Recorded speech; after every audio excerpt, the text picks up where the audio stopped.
కాసుల కక్కుర్తిలో మనుషుల రక్త మాంసాలను కూడా వదలట్లేదు వీళ్ళు. హైదరాబాద్లో కిడ్నీ రాకెట్ గుట్టు రట్టయింది.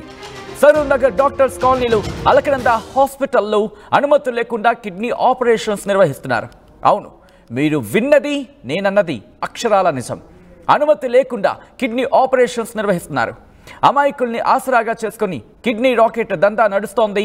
కర్ణాటక, తమిళనాడు రాష్ట్రాలకు చెందిన అమ్మాయిలకు డబ్బులు ఆశ చూపి పక్క రాష్ట్రానికి సంబంధించిన డాక్టర్లతో ఆపరేషన్లు చేయించడం ఒక్కసారిగా హైదరాబాద్లో సంచలనంగా మారింది.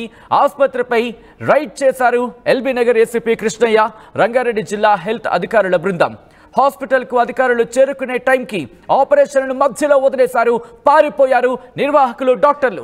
4 పేషెంట్లను గాంధీ హాస్పిటల్కి తరలించారు.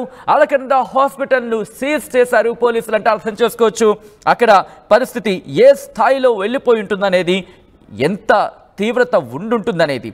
ఒకవేళ అక్కడ వాళ్ళు నిజాయితీగా నీట్గా కనుక ఆపరేషన్స్ నిర్వహించి ఉండుంటే ఎందుకు పారిపోవడం, ఎందుకు వెళ్ళిపోవడం? కానీ కిడ్నీ రాకెట్ అక్కడ ఒక్కసారిగా స్థానికంగా సంచలనంగా మారింది.